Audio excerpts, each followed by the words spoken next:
500 years ago, a disgraced Italian diplomat wrote a book that would be banned by the church, condemned by philosophers, and secretly studied by every dictator, CEO, and power player in history. Napoleon carried it into battle. Kissinger kept it by his bedside. Modern CEOs reference it in boardrooms. And right now, someone in your life is using strategies from this book on you. They are manipulating your emotions, controlling your decisions, playing a game you don't even know you are in. Today, I am going to reveal the 7 Machiavellian tactics that shaped 500 years of power, and show you exactly where you are seeing them right now, in your workplace, your relationships, even in your family. By the end, you'll never see people the same way again.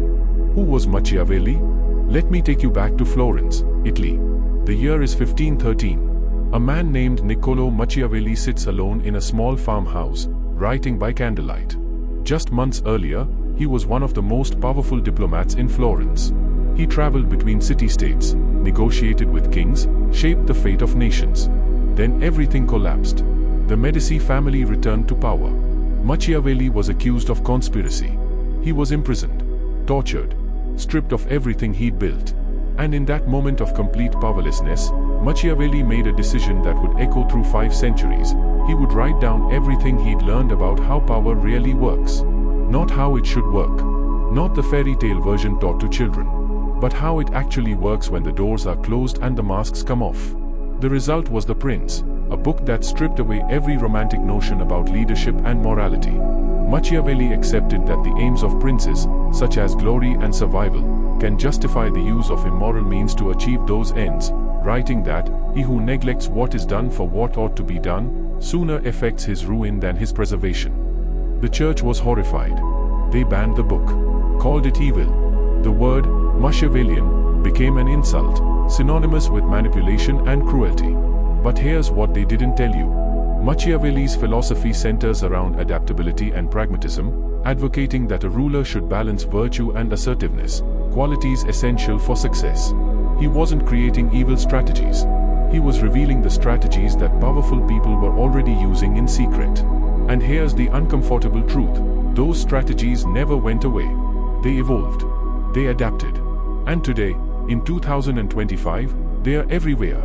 That coworker who seems to get promoted despite doing less work? That's Machiavelli. That partner who always makes you feel like you are the one in the wrong? That's Machiavelli. That leader who keeps everyone off balance, never quite showing their hand? That's Machiavelli. So let's pull back the curtain.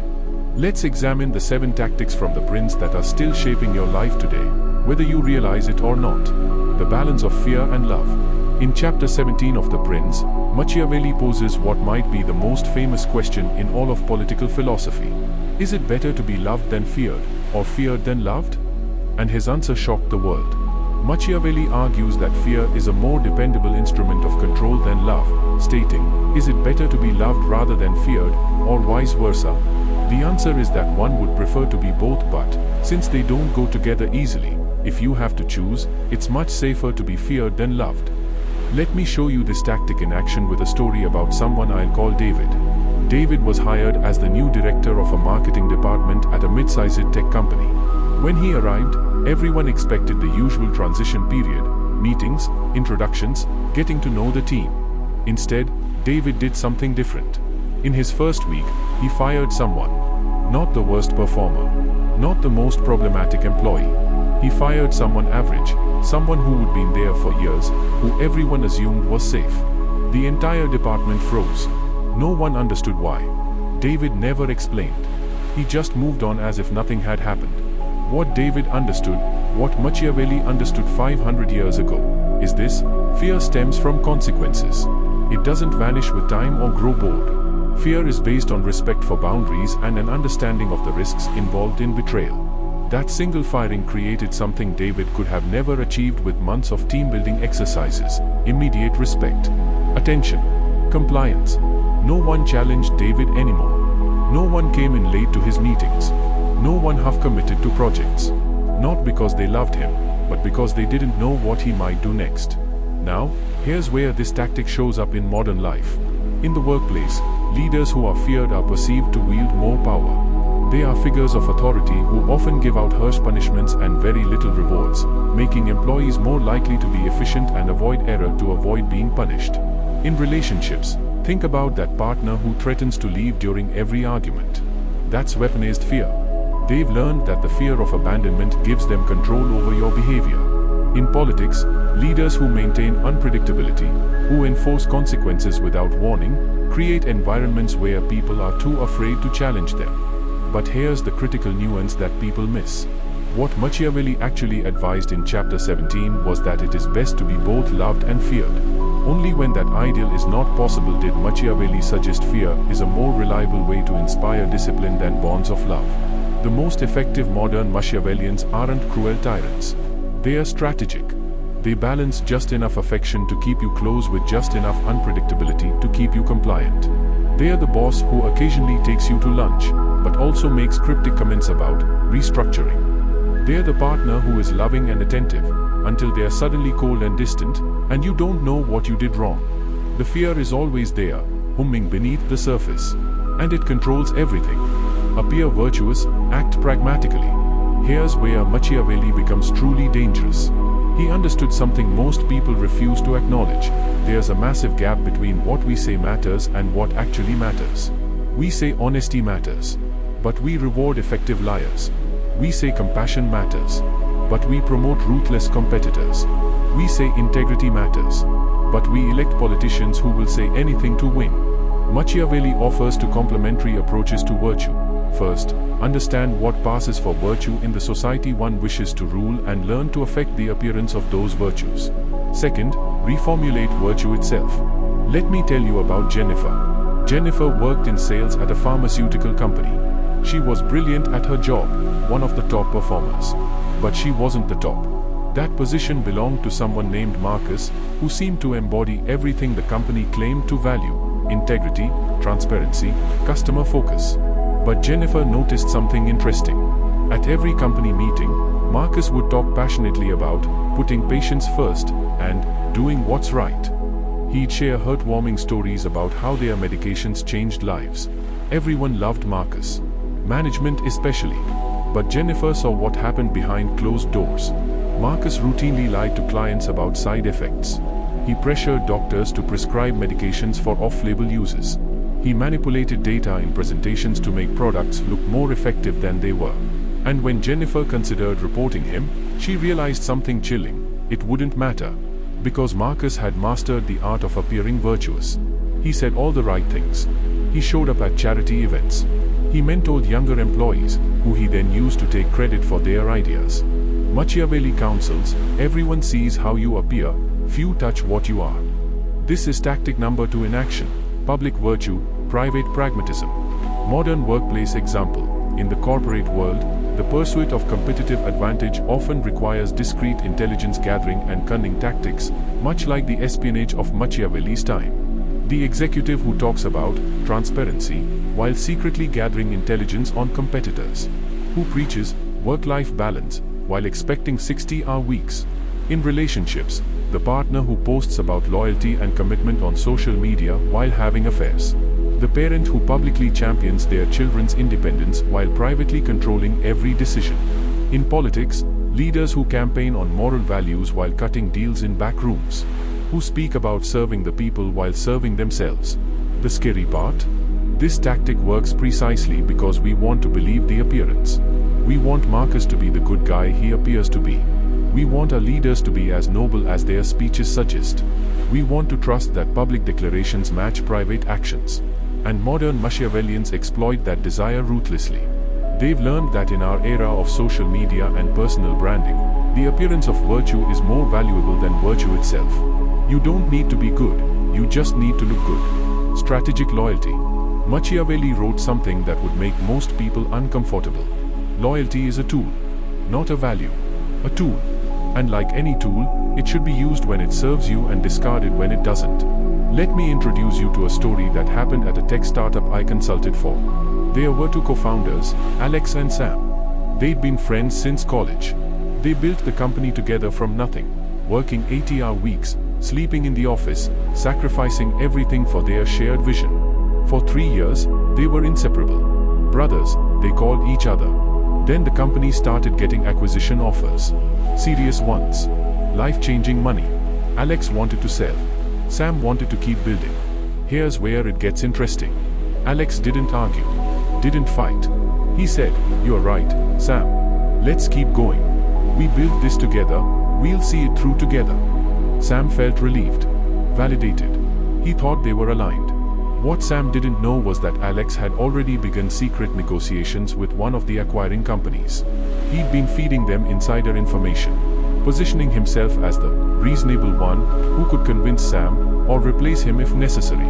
6 months later, the acquisition went through. Alex got his payout and an executive position. Sam was pushed out, written out of the company history. Machiavelli served the Medici family, and in business, ensuring employee loyalty through incentives, while sometimes manipulative, is akin to the strategy of maintaining loyalty through strategic means.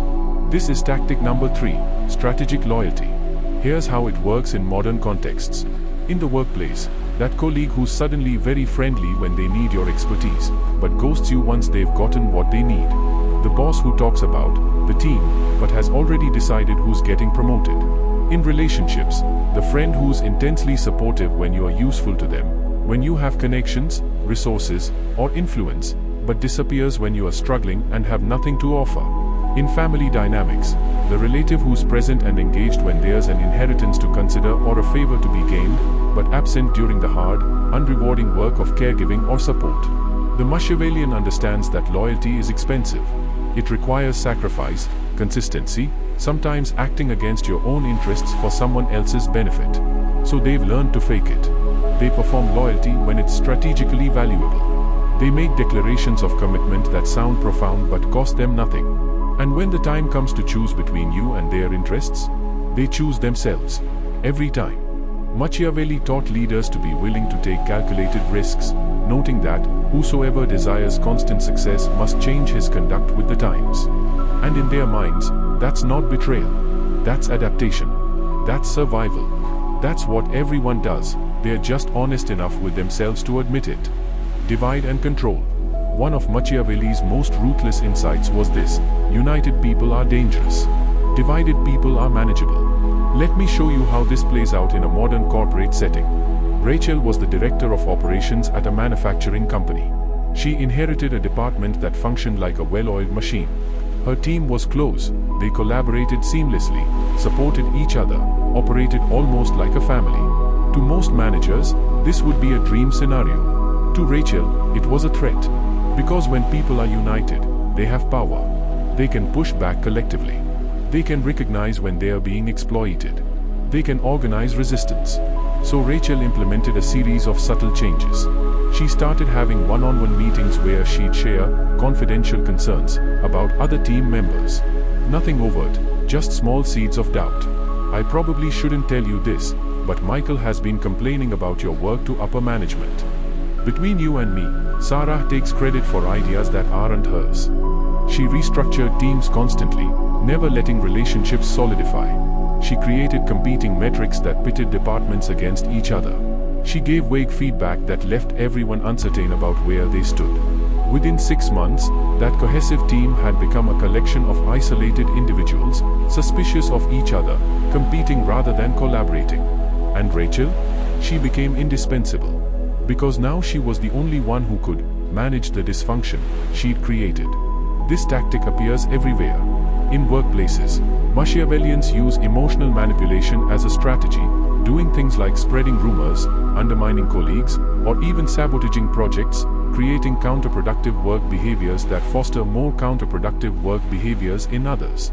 In relationships, the partner who subtly criticizes your friends and family, slowly isolating you until they're your only connection. The parent who plays siblings against each other to maintain control.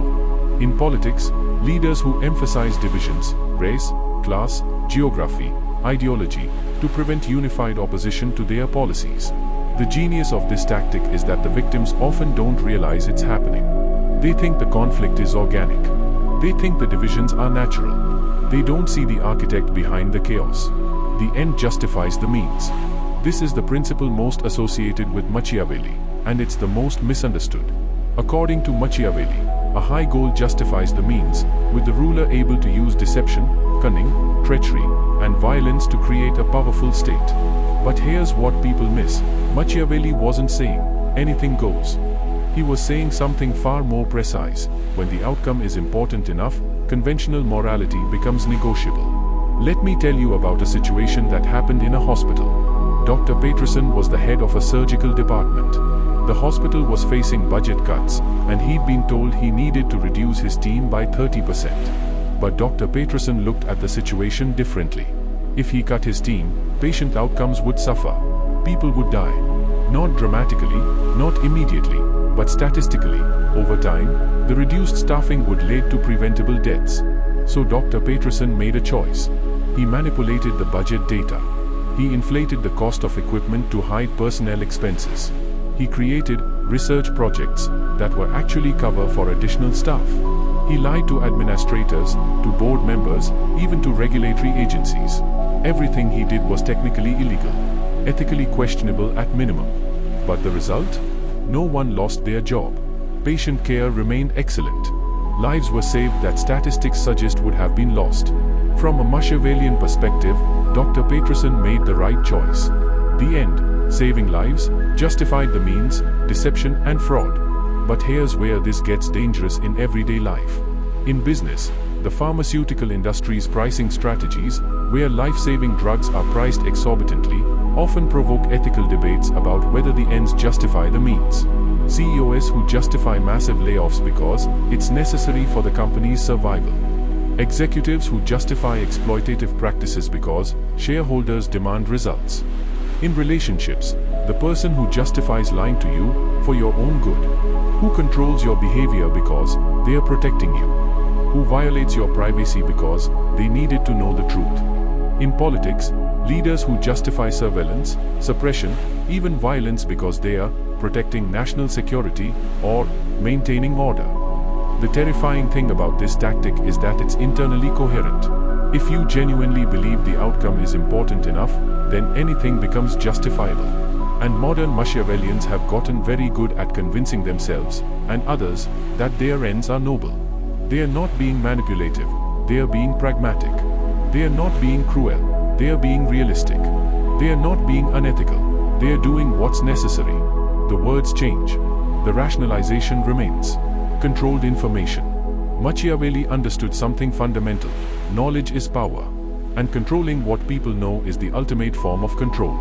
Real-world corporate examples show how businesses maintain power through secretiveness reminiscent of Machiavellian intrigue, like the Coca-Cola company's closely guarded recipe known to only a handful of employees. Let me tell you about what happened at a mid-sized marketing agency.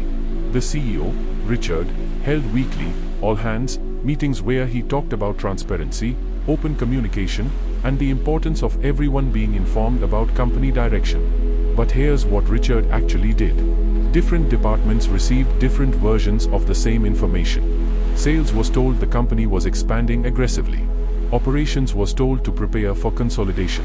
Finance was told they were being acquired. None of it was quite true, but none of it was quite false either. What Richard created was an environment where no one had complete information, where every person's reality was slightly different, where people couldn't coordinate or verify stories because everyone's version conflicted. And in that fog of confusion, Richard could maneuver freely. He could make decisions that contradicted what he'd told people, then claim they'd misunderstood. He could pit departments against each other because they were operating on different assumed realities. This tactic shows up in countless modern contexts.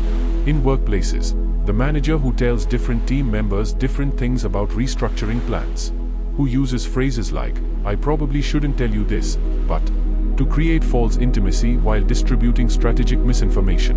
In relationships, the partner who keeps you off balance by never being fully transparent, who gives you just enough information to feel included but never enough to actually understand what's happening, who uses selective honesty to build trust, then lies about the things that matter. In families, the parent who tells different versions of family history to different children, who controls the narrative about past events to maintain their preferred image. The genius of this tactic is that it creates dependency. When you don't have complete information, you need the Machiavellian to interpret reality for you. You become reliant on them to tell you what's true, what matters, what you should think and feel and do. Appear moderate while acting extreme. The final tactic might be the most sophisticated of all. Machiavelli noted that men judge generally more by the eye than by the hand, because it belongs to everybody to see you, too few to come in touch with you. Perception is reality and appearances matter. Modern Machiavellians have learned that the secret to getting away with extreme actions is to maintain a moderate appearance. Let me tell you about a political campaign I observed. The candidate, whom I'll call Senator Morrison, ran on a platform of moderation. Reasonable solutions for reasonable people was his slogan. He positioned himself as the adult in the room, the voice of measured wisdom. His ads showed him sitting at kitchen tables, listening thoughtfully. His speeches were filled with phrases like common ground and bringing people together. But if you looked at his actual policy proposals, not the rhetoric, but the specific legislation he was supporting, they were radical. Extremes in either direction depending on which donor group he was courting. The disconnect between his moderate image and his extreme actions was staggering. But it worked. Because most people judge by appearance, not by careful analysis of actual behavior. This tactic appears everywhere in modern life.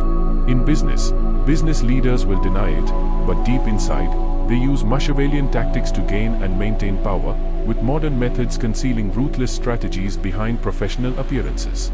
The company that talks about sustainability and ethical practices in marketing while systematically exploiting loopholes and externalities in operations. In relationships, the partner who presents themselves as laid-back and flexible in public but is rigidly controlling in private. Who appears nurturing and supportive to outsiders but is manipulative and demanding behind closed doors. In personal branding, the influencer who cultivates an image of authenticity and vulnerability while carefully calculating every post for maximum engagement and profit. The key insight is this: in the modern world, image and reality exist on separate tracks. And modern Machiavellians have learned to manage those tracks independently. They understand that as long as the public image remains appealing, moderate, and reasonable, they can act with relative freedom in private. The modern reality. So here we are. 500 years after Machiavelli wrote The Prince, and every single one of these tactics is alive and well. You've seen them. You've experienced them. Maybe, and this is the uncomfortable part, you've used some of them yourself. Because here's what Machiavelli forced us to confront: these tactics work. Not because people are evil, but because they exploit real aspects of human psychology. We do respond more reliably to fear than love. We do judge by appearances. We can be divided and controlled through information management. Machiavelli's emphasis on adaptability, strategic thinking, and understanding human motivations are universal truths, as applicable now as in his own time, offering timeless advice on leadership, decision-making, and human relationships. The question isn't whether these tactics exist. They do, and they always will. The question is, now that you see them, what will you do? Will you use them? Many people, once they understand these strategies, are tempted to fight fire with fire, to become Machiavellian in self-defense. Will you defend against them? This is harder than it sounds, because it requires constant vigilance, strong boundaries, and a willingness to walk away from people and situations that employ these tactics. Or will you choose a third path? Understanding these strategies without adopting them. Recognizing manipulation without becoming a manipulator. Because here's the truth Machiavelli never acknowledged. Power gained through these tactics is inherently unstable. It requires constant maintenance. It creates enemies. It prevents genuine connection. Yes, Machiavellian tactics can help you climb, but they make the top a very lonely place. And ultimately, you have to decide, what kind of power do you want? What kind of person do you want to be? The answer to those questions determines everything. 500 years ago, a bitter, imprisoned diplomat decided to write down the truth about power, the uncomfortable, ugly truth that no one wanted to acknowledge. He thought he was writing a handbook for princes. But he actually wrote a warning for the rest of us. Because when you understand these 7 tactics, when you can see them operating in your workplace, your relationships, your world, you are no longer vulnerable to them. Knowledge doesn't just give you power. It gives you choice. Now you can recognize when someone is using fear to control you. When someone is performing virtue while acting ruthlessly. When someone is manipulating information to keep you confused and dependent. And once you see it, You can't unsee it. So here's my question for you. Where are you seeing these tactics in your life right now? Drop a comment below. Share your story. Because I guarantee, recognizing manipulation is the first step to freedom from it.